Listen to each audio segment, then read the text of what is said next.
இப்போ நான் இது ஒரு எல்லாரும் நினச்சிட்டேன், இது ஒரு 10-12 இடம் கணக்கு போட்டுடுங்க, உத்தேசம் கணக்கு. அப்படியாக்கும் எனக்கு. ஏன்னா இந்த அடுத்த தந்து சம்பளம் எனக்கு பிடிச்சாது. ஏன்னா எனக்கு ஃபுல்லாக பிஸ்னஸ் பண்ண தான் ஆசை. ஆனால் என்னது வீட்டில் என்னென்னா அப்படியே போட்டு பிஸ்னஸ் ஒன்றும் பண்ணான்ட்டான் அப்படி இப்படின்னு அவ்வளோ எல்லா வீட்லேயும் அதான் நீ பண்ணுவேண்ணா.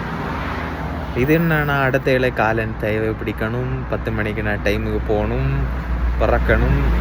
அதான் இது. அப்படி எல்லா இடமும் வேலையை போகணும் கேட்டீங்களா.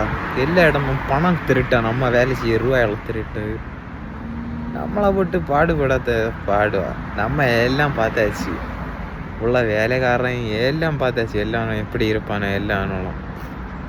அப்படியாக வீட்டுக்கிட்ட வேலை செய்ய நேரம் ஒருத்தன் போட்டு காட்டுப்பாக்கிட்டு இருந்தேன்.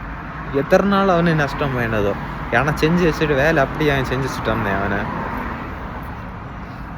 எல்லாத்தையும் ஒரு லிமிட் உண்டுல்ல, லிமிட்டை தாண்டினா நம்மளாம் சும்மா இருந்துட்டு பார்த்துட்டு வைக்காதில்ல.